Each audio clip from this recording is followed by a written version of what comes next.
Bonjour tout le monde, Laurent M. Leclerc, catalyseur d'authenticité pour Go Connexion. Alors notre podcast numéro 007. Je suis en compagnie de Monica Leduc. Aujourd'hui, on est, au moment où le podcast est enregistré, on est à la veille de Noël 2019. Et on est le 24 décembre et on a décidé, pour cette occasion, c'est le dernier podcast de l'année, et on a décidé pour cette occasion de faire un cadeau. On voulait remercier quelqu'un qui est impliqué dans Go Connexion depuis le tout début, quelqu'un qui accompagne Eric depuis le tout début, qui n'est pas qui est une femme d'affaires, mais qui n'est plus en affaires, qui n'a plus d'entreprise, qui est à la retraite. C'est une dame qui...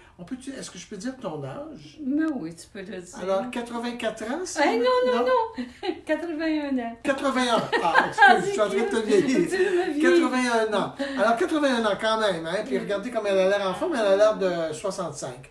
Alors, donc, Monica Leduc qui est avec nous et qui donc a été vraiment une inspiration et un soutien de longue haleine pour Go Connexion, qui a connu même Go Connexion avant que ça s'appelle Go Connexion, ça s'appelait Au rythme de l'île, bon, etc. On ne fera pas toute l'historique du groupe de réseautage.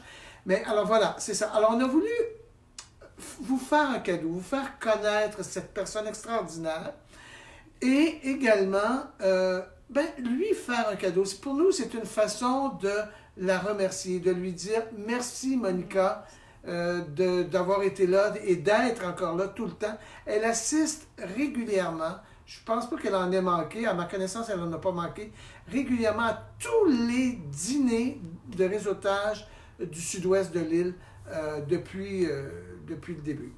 Alors voilà. Alors bonjour Monica. Bonjour. Monica, on veut parler un petit peu de ton enfance tout d'abord. T'es pas née à l'île des Sœurs. On est à l'île des Sœurs actuellement. Oui. T'es pas née à l'île des Sœurs. Ah oui, juste vérifier. Est-ce que je vois qu'il y a des gens en ligne?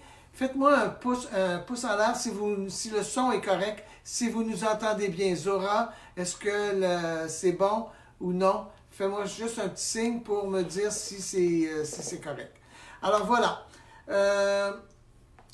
Donc, tu es né sur la rive sud de Montréal. Oui, en Montérégie. En Montérégie, oui, exact. Alors, à quel endroit exactement? À Saint-Anicette. Saint-Anicette. Alors ça, c'est près pour les gens qui connaissent un peu la Montérégie. C'est Valleyfield. Près de Valleyfield, oui. C'est ça. Alors donc, et c'est là que tu passes ton enfance. Oui, c'est là que j'ai passé mon enfance. Est-ce que, tout d'abord, parle-nous un petit peu rapidement, là, ta famille.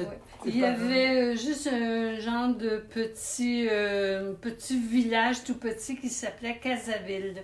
Et c'est surtout là que j'ai fait mon enfance, mais à Saint-Anicette, parce qu'on appelle Casaville Saint-Anicette, c'est presque jumelé. OK. Alors, j'ai fait mon enfance là avec mes parents. Tes parents, ils font quoi? Ma mère s'est mariée très, très jeune, à l'âge de 39 ans. OK. Et puis, j'ai été leur surprise. Et puis, mon père, malheureusement, est décédé, j'avais 7 ans. Et puis, nous avions une épicerie. Et puis, on était tout près des frontières des Amérindiens. Alors, ils venaient chez moi régulièrement. Et puis, ils parlaient l'anglais, naturellement, mais ils m'ont montré à parler français en sacrant. Okay. Ils m'ont fait sacrer jusqu'au jour où, à un moment donné, le prêtre est chez nous, il est très, très aimé avec la famille, et on doit manger, et puis tout ça. Puis moi, je veux sauter sur le gâteau au chocolat. Et puis, maman dit non, tu ne vas pas manger ça avant de manger le repas.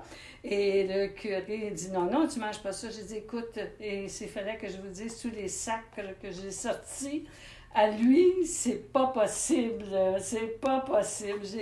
Aujourd'hui, j'en rigole, mais mes parents n'en rigolaient pas à cette époque-là. Fait que grosso modo, c'est alors, tu passes ton enfance à Saint-Anicette. Est-ce que tu as des frères et sœurs? Non, je suis enfant unique. Okay. Mes parents étaient des enfants uniques aussi. Et je le suis. J'ai fait mes cours au couvent, naturellement, chez les Sœurs de l'Assomption de la Sainte Vierge à Saint-Anicette, pensionnaire. Oh là là, ça, c'était moins drôle. Une expérience moins agréable. Plus ou moins agréable. Ok, c'est ça. Mais je les remercie quand même parce que si j'ai fait une belle vie, j'ai eu des beaux rapports dans ma vie, c'est peut-être grâce à Grâce elle. à cette éducation-là, Oui. ouais, c'est ça, exactement. OK, alors donc, l'école, une enfance normale, quoi. Oui, oui, oui, C'est ça. oui, oui, très normal. Et tu vas quitter Saint-Anicette à quel moment? Oh, j'avais, je pense que c'est 17 ou 18 ans que je me suis amenée à Verdun. OK. Et finalement, j'ai... Qu'est-ce qui t'amène à Verdun? Ben, maman, elle avait une petite cousine qui était à Verdun. Et puis, donc, je suis venue ici, j'ai fait l'université, j'ai fait mon éducation ici. Finalement, ce que j'ai fait de ma vie quand j'ai travaillé. Alors, attends, avant de passer là, j'ai une autre question. Alors, tu pars de Saint-Anicette, tu t'en viens chez une cousine de ta mère, tu vas habiter là? Non, parce que cette cousine-là habitait ici à Verdun. Ok. Ma mère a décidé de s'en venir ici. OK. Non, on a loué Alors, une maison. attends, OK, tu suis tes parents. Tes parents, qu'est-ce que Saint-Anicette? Seulement que ma mère, je suis Ta mère. enfant unique. Ah oui, Mon père est décédé. ton père est décédé à ce moment-là. Oui, oui. OK. T'as quel âge quand ton père décède? J'avais 7 ans. 7 ans. Oui, OK.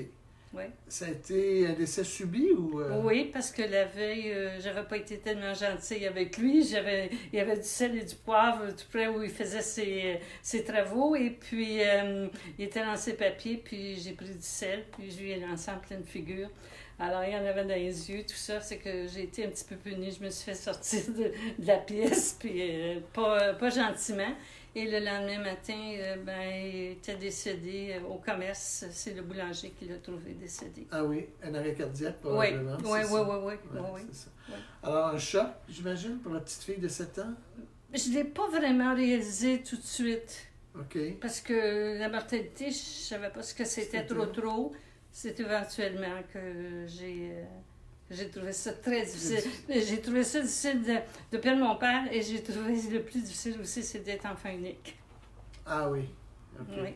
Puis des parents enfants uniques. Tout Aussi, alors donc, oui, pas de famille, non, vraiment, pas de famille, c'est ça. pas de famille. OK, c'est ça. OK, alors donc, tu t'en viens, ta mère décide de venir s'installer à Verdun, Oui. probablement pour te donner une chance de pouvoir faire des études. Oui, aussi. Oui, Hein, oui, j'imagine. oui. Alors, puis là, tu vas aller étudier à l'université. Oui, j'ai étudié en administration, puis finalement, j'ai plus ou moins aimé ça. Alors, je me suis envenue à Verdun et j'ai eu la chance d'apprendre un petit peu de l'assurance, mais pas de l'assurance pour en vendre, c'était surtout pour si tu veux, les conditions d'assurance comme ça. Et j'ai eu la chance, pour moi, de rencontrer Dollar Saint-Laurent, qui était à ce moment un joueur de hockey pour Chicago à cette époque-là. OK. OK. Il avait joué pour le Canadien. Oui, ça, le Canadien, oui. C'est ça. Alors, Dollar Saint-Laurent, c'est une autre génération. Là, c'est même avant Maurice Richard. Oui, c'était ça, oui. Ça date. Là. Oui, avec Jacques Plante. Jacques Plante, oui, c'est ça. C'était Henri Richard à ce moment-là, et non Maurice. OK. C'était le frère. OK. Le frère. Mais Dollar Saint-Laurent, c'était à la même époque qu'Henri Richard? Non, il était il était oui. ça, mais moi j'ai connu, je voulais te dire que j'ai connu ça. OK, tu as fréquenté des joueurs de hockey. Oui. C'est ça, oui. excellent. Alors donc, tu travailles dans le domaine de l'assurance. OK. Et, attends, on va juste passer un peu comme ça pour que tu sois plus dans OK, c'est bon, excellent, merci. Donc, bonjour Zora, oui, c'est bien. Tu travailles dans le domaine de l'assurance. Oui. Tu vis à Verdun. Oui. Et là, tu as quel âge à ce moment-là à peu près? Peut-être dans la vingtaine, Okay. 22 ans. Début vingtaine. Okay. Oui. Et tu vas rencontrer un jeune homme. Oh, mais je l'ai rencontré dès que j'avais 17 ans. Ah, OK. Je l'ai rencontré parce que le commerce était en face de là où j'habitais. Donc, Okay. j'avais l'occasion de le rencontrer régulièrement tous les jours. OK. Donc, je suis devenue en amour avec. Ton père d'amour avec ce jeune homme-là Oui. qui s'appelle Marcel. Marcel Leduc, oui. Oui. Et est-ce que ça a été un coup de foudre immédiat quand tu l'as vu la première fois ou ça s'est Non, développé ça s'est tranquillement? développé. OK. J'avais des amis, puis je voyais, ils fermaient les portes à 6 heures, eux autres. Puis si j'avais des amis garçons qui venaient sur ma galerie, je voyais ses pieds en dessous de la porte qui essayaient de voir qu'est-ce que je faisais. Et je trouvais ça bien rigolo. Alors donc, vous allez vous fréquenter Oui. et éventuellement vous marier. Oui. T'as quel âge quand tu te maries? J'ai 24, 25 ans, 24 ans. 25. Ouais. OK, c'est ça. Et là, cet homme-là, il va avoir des problèmes de santé. Oui. Est-ce qu'il y avait déjà des problèmes de santé au moment où tu le rencontres? 2 semaines avant qu'on se marie. 2 semaines avant de te marier. Oui, il est devenu diabétique juvénile. Alors, il a un diagnostic de diabète. Oui. Diabétique juvénile. OK. Alors, donc, ça se guérit pas. Ça ne pardonne pas. Ça ne pardonne pas. OK. Alors, ça devient une maladie un peu chronique, Oui, finalement, c'est ça? oui, très agressive. Et là, ben, alors, 2 semaines avant le mariage, lui, il va te dire quoi, là, à ce moment-là? Non, il y a eu comme annonce comme quoi qu'il était diabétique juvénile. Et puis, bon, tout le monde s'est mis à crier. Qu'est-ce que tu fais? Qu'est-ce que tu fais? Non, le problème, ça sera pour les autres. Et 6 ans après, mon mari est devenu aveugle. 6 ans après ton mariage? Oui. Et puis, il n'a jamais vu notre dernier fils. Mais puis après ça, il est amputé des 2 jambes. Plus tard? Plus tard, oui. OK. Et il va Ça a duré 30 ans. Alors, 30 ans? Oui. 30 ans de vie commune mariée? Oui. OK. Et donc, tu es jeune quand il décède. Oui. Tu deviens veuve avec 3 enfants. Oui. Là, il y a eu 3 enfants qui sont nés dans la période pendant ce mariage. Oui. C'est-à-dire 2 qui sont nés et 1 qui est adopté, Oui. je pense. C'est ça, oui. Alors, parle-nous un peu de ça, là. Comment ça se passe? D'abord, il y a un premier enfant qui naît, une fille. Oui, une fille qui naît. Les médecins m'avisent comme quoi que je ne dois plus avoir d'enfant parce que ça va être du sirop d'érable. Alors, comme je suis enfant unique, et puis... Qu'est-ce que tu veux dire du sirop d'érable? Je deviendrai diabétique juvénile, OK. très jeune. OK. Alors, de ne pas continuer, parce que si j'ai d'autres enfants, fort probablement qu'ils seraient diabétiques juvéniles, avec le même problème. OK. Alors, ce qui est arrivé, c'est que comme je suis enfant unique, je n'ai pas voulu que ma fille soit enfant unique, nous avons décidé de faire l'adoption. OK. Et nous avons adopté ce petit bébé-là. Écoute, il avait 5 semaines quand nous l'avons adopté. Aujourd'hui, il a X années, il est prêt de prendre sa retraite. Et c'est un grand bonhomme de 6 pieds quelque chose. Oui, de 6 pieds. Oh là là, fait qu'il me donne des tapes sur la tête, il dit « Emma! » Alors donc, ta fille, Valérie, je pense. Oui, Valérie, oui. C'est ça. Et puis ensuite, ce garçon-là que vous adoptez, qui s'appelle Maxime. OK. Et alors, Valérie, à quel âge quand vous décidez d'adopter Maxime à peu près? Elle avait à peu près 3 ans. 3 ans, OK. Bon. Ouais. Puis elle est née dans les premières années de ton mariage? Oui, 1 an et demi après notre mariage. OK. Alors, ça fait pas tout à fait 5 ans. Non. Là, vous vous retrouvez avec 2 enfants. Oui. Et plus, moi, j'ai toujours gardé ma mère. Ah oui? Oui, ma mère, le seul temps où je me suis séparée de ma mère, c'était les 5 semaines que nous avons été en voyage de noces dans l'Ouest canadien. OK. À part de ça, ma mère a toujours habité avec nous. Et Dieu merci parce que c'était un plus pour les enfants, puis un plus pour nous, pour mon mari et moi. Ça, c'est officiel. C'est officiel. Elle a été très aidante. Ah, mais oui. C'est ça. Alors donc, 2 enfants, 5 ans de mariage, et là, Marcel devient aveugle. Oui, il devient aveugle et puis amputé des 2 jambes. Est-ce qu'il n'a pas été amputé tout de suite? Là? Non. Peut-être 6-7 ans, peut-être plus tard, après, oui. Bon, c'est ça. OK. Alors, et là, arrive un autre enfant. Oui. Une surprise? Oui, une surprise, oui. OK. Un enfant qui, normalement, c'est un petit bébé miracle. Un petit bébé miracle dont Saint-Luc sont très au courant de la situation. C'est vraiment un petit bébé miracle, Maxime. C'est-à-dire Grégoire. Vraiment, là. C'est ça. Mais quelle joie aujourd'hui de l'avoir. parce que tu avais été normalement pour ne plus avoir d'enfants. Oui, pour ne plus prendre la pilule pour le reste de mes jours, la négature des trompes. Et Qui n'a pas fonctionné. Qui a très bien fonctionné. Qui a fonctionné, mais... Qui a très, très bien fonctionné. L'opération a très bien réussi. Et puis, il y a quelqu'un en haut, ou à côté, ou en bas, je ne sais pas où il qui a habite. réparé tout seul. Hein? Qui a réparé tout seul, non, qui en a fait pousser 2 autres. Alors, j'en avais 4 au lieu de 2. Et puis, les médecins n'ont rien compris, mais rien compris. Ils ont fait des recherches, beaucoup. Puis, la conclusion a été qu'un exemple qui me donnait que tu te fais extraire les dents. Et puis, il y a quelques dents qui peuvent repousser avec pour une certaine période, oui. Ou à l'amputation d'un bras, il peut rallonger de quelques pouces ou quelque chose comme ça. Et c'est ce qui est arrivé de nous. Okay. Le corps humain a réagi. Oui, a réagi. A permis que ce beau garçon-là arrive dans votre vie, oui, absolument. C'est ça. Absolument. Ça, c'était le plus talent du groupe.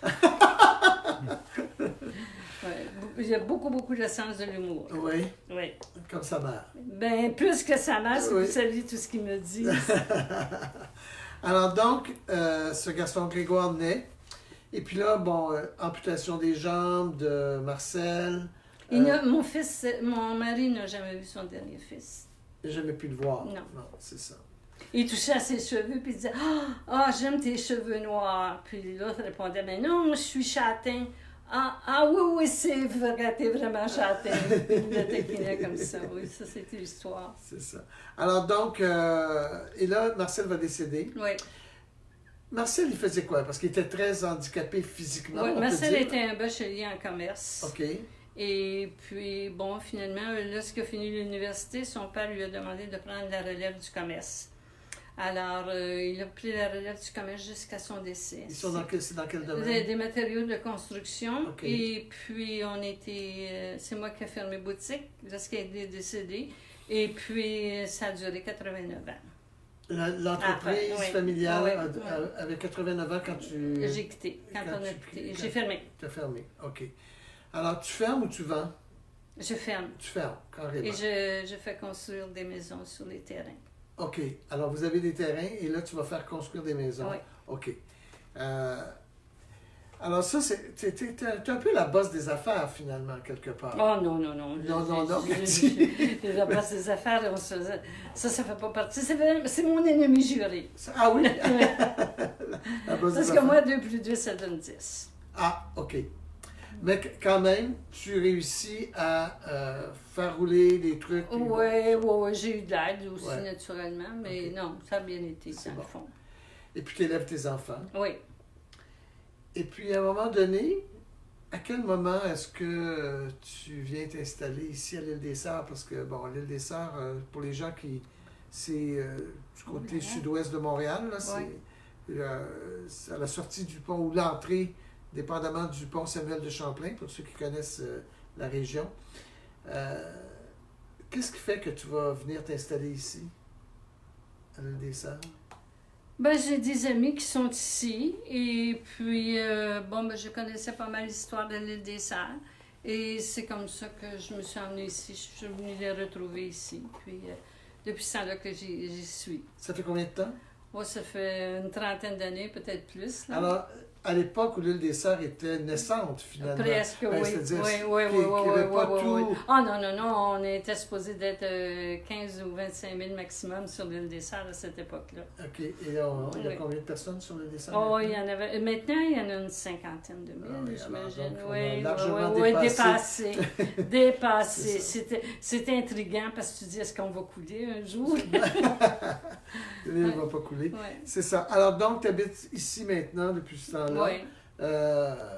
Et là, tu es retraité à 81 ans. Oui. Puis entre ça, j'ai fondé des clubs aussi, ici à l'île des Sœurs. OK. Tu n'as pas eu une agence de... Ah non, tu as travaillé pour une agence. C'est-à-dire, il y a une agence de voyage qui t'a amené un jour à travailler pendant 6 ans Oui, 6 ans. Oui. Sur la Côte d'Azur. Oui, sur la Côte d'Azur, du lendemain de Noël au 1er mai, qui était à ce moment-là, à Cannes, c'était le festival de Cannes. Alors, on revenait à Montréal. OK. Oui, ça a duré 6 ans. Et là, tu faisais quoi dans ces... Tout ce que j'avais à faire, c'est de me promener. Et je connais la Côte d'Azur comme le fond de ma poche, naturellement, parce que j'ai visité tous les petits coins. Et puis, j'étais là tout simplement pour représenter la compagnie si jamais ils perdaient leur passeport ou s'ils perdaient des papiers, comme moi, je pouvais, ou s'ils étaient malades, les faire rapatrier. Les employés qui étaient là-bas, c'est ça? Non, c'est pas les employés, c'était les passagers de la compagnie de voyage. C'était leur voyageur. Et puis, si jamais les voyageurs avaient des problèmes, bien, ils me contactaient. Et dans toutes ces années-là, ben, je n'ai jamais eu à faire quoi que ce soit. Non, jamais. Alors, tu étais là comme personne ressource? Oui, tout à fait. Au cas où il y avait un problème. quelque chose. Oui. C'était une bonne compagnie, il n'y avait jamais de problème. Ah ben non, on n'a jamais eu de problème. Absolument pas. C'était des gens d'un certain âge, à ce moment-là, qui partaient du mois de décembre aller jusqu'au mois de mai, ben, des fois. Des fois, ils étaient là 1 mois, 2 mois ou 3 mois. OK. Alors, donc, tu vas vivre pendant 6 ans, tu vas aller vivre sur la Côte d'Azur pendant 5-6 mois. Oui. OK. Et donc, là, tu disais tout à l'heure que tu avais fondé des clubs de... Ici, à l'île des Sœurs. OK, parle-moi de ça. Bon, il y avait le Club Optimiste qui était ici. Okay. Et puis, finalement, ben, j'ai fondé le premier Club Optimiste international féminin. C'était que des hommes. Et puis, à l'époque, à cette époque-là, oui. Maintenant, c'est bilingue, c'est les deux. Et puis, après 2 ans, 3 ans, j'ai décidé de fonder un club, mon propre club qui s'appelle Les Belles Rencontres à cette époque-là. J'étais avant-gardiste, non? Oui. Et puis, parce que j'ai constaté que les gens ne se parlent pas beaucoup à l'île, sauf s'ils ont un animal, s'ils ont un chien. Là, tu sais, ton chien est beau et ton chien est merveilleux. Là, le contact se fait. Sinon, c'est assez difficile de faire le contact. Et ça a duré 10 ans. Et bon, c'était lourd, c'était fini. Et puis, j'ai eu... pendant presque 10 ans, on m'a talonné pour que je recontinue. Et je n'ai pas voulu parce que c'était trop lourd. Trop demandant. Trop demandant. OK. Alors, donc, tu crées... Parce que pour permettre à la communauté des gens qui vivent sur l'île, tu crées ce club-là qui s'appelle les Belles Rencontres. Oui. Puis on avait une dégustation de vin et fromage 1 fois par année. Donc, Gravel nous prêtait généreusement ses locaux. Le concessionnaire automobile, oui. Qui était installé à l'île des Sœurs à l'époque. Oui, ça faisait longtemps qu'il était ici. Un concessionnaire automobile. Oui. Donc, il prêtait vos locaux pour une dégustation Oui, d'un week-end. OK. Et, mais vous vous rencontrez à quelle fréquence, là, les Belles Rencontres? Oh, c'était 1 fois par semaine. 1 fois par semaine? Oui. Et il y a... Qu'est-ce qui se passe? Vous rencontrez, où on va visiter, on va manger aussi à l'extérieur, dans le Vieux-Montréal, qui commençait à être populaire. Et puis, on avait une certaine limite pour que tout le monde puisse y aller. Là. On n'allait pas dans des restaurants vraiment huppés, mais on commençait, le Vieux-Montréal commençait à avoir de bons restaurants. C'est comme ça que... Alors, vous faisiez des sorties? Oui, on faisait des sorties? Peut-être pas chaque semaine, mais régulièrement, oui. OK. Et il y avait combien de personnes qui gravitaient autour de ton... Du club? Ouais. Oh, une 50aine, certains, peut-être plus même. Alors, on est dans quelle année à peu près à ce moment-là? Dans quelles années? Tu te rappelles? Non, honnêtement, moi, les années... Moi, je trouve qu'elles arrivent trop vite, fait que je ne veux plus les compter. Je ne veux plus les compter. OK. Mais bon, de toute façon, t'es un peu... t'es un peu comme tu dis, avant-gardiste, d'une certaine façon, parce que les clubs de réseautage n'existaient pas à l'époque. Non. Les groupes de réseautage n'existaient pas. Non, du tout. Alors, tu as innové de ce côté-là. Oui, parce que je trouvais ça triste que ma communauté ne se parle pas. Bon. Alors, donc, le cadre. Le cadre est bon. Le cadre est bon. Le cadre est excellent, merci. On a eu des problèmes de technique ce matin, alors donc on essaie de s'ajuster. Moi, je vais de vous autres parce que moi, je ne touche pas à ça du tout. Je suis tellement avant-gardiste. Moins de ce côté-là. C'est ce que tu prétends. Alors, c'est ça. Donc, et puis, comment tu as rencontré Éric? Moi, c'est ça qui m'intrigue aussi un peu parce que finalement, c'est Éric Boudreau, qui est le fondateur de Go Connexion. Comment j'ai rencontré Éric? Premièrement, bon, il y avait le club club d'affaires de Verdun. Et puis, bon, je connaissais son président à ce moment-là. Et puis, donc, par pur hasard, j'ai rencontré Éric comme ça, non dans une réunion, mais peut-être sur le trottoir ou quelque chose, ou un centre d'achat, et qui m'a été présenté comme ça. Puis un jour, ben, ce monsieur-là a décidé de ne plus être le président du club ici à Lille. Et puis, bon, je voyais Éric de temps en temps, puis je voyais qu'Éric avait... Ça l'avait traumatisé, écoute, peut-être légèrement, là, je peux pas dire gravement, mais finalement, on a décidé, comme je connaissais des gens à Lille, on a décidé, c'est-à-dire, il a décidé de faire un club, et je l'ai accompagné depuis le début. Et j'en ai surtout aucun regret. Bon, alors tu as été là depuis le début. Oui, je pense que oui. Alors, parce que ce qu'il faut dire, c'est que le Go Connexion, à l'origine, s'appelait Au rythme de Lille. C'est ça. Et en référence à l'île des Sœurs, finalement, parce que le groupe est né ici, sur l'île des Sœurs. Ici, ça. oui. Et donc, tu as toujours été là pour soutenir... Pour essayer de le soutenir, l'aider un petit peu, vu que j'avais déjà eu un club, que je connaissais des gens, puis tout ça. Alors, et finalement, ça s'est agrandi sans que je m'en rende compte. Je suis là, puis je me dis, mais non, c'est pas possible où on est rendu aujourd'hui. C'est ça. Et j'en suis très fière. Mais Éric a travaillé très fort. Ah, j'ai pas... Oui. Et plus. Et plus, oui. Oui, et plus. Alors, écoute... Il était très patient. Éric était d'une patience, puis qu'il est encore d'une patience, parce que quand j'assiste aux réunions, une fois par mois, je me rends compte qu'il est très patient. Et ce que j'entends, écoute, il est rendu à telle ville, il est rendu là, bien, bientôt il va me dire qu'il va être rendu en France, et ça ne me surprendrait pas du tout. Et en Algérie, possiblement. Ah oui! Alors, c'est ça. Donc, ça, c'est les Go Connexion qui va prendre de l'expansion. Oui. Go Connexion qui a... excusez. Qui a déjà pris de l'expansion. Oui, qui prend de l'expansion, Oui. effectivement. Oui. Qui prend beaucoup d'expansion. Et qui a tout un volet... Un volet qui, toi, qui n'est pas très familière avec Internet et avec tout ce qui, ces choses-là, qui a un volet, une application en ligne et également un magasin en ligne style Amazon, mais pour les entrepreneurs. Uniquement pour... C'est l'Amazon des entrepreneurs, on pourrait dire, cette application-là. Alors donc, écoute, Monica, qu'est-ce que tu... Là, on est à la veille de Noël. Tu vas fêter, j'imagine, avec ta famille éventuellement. Oui. Ça serait quoi un souhait que tu voudrais faire aux gens dans ce contexte de Noël?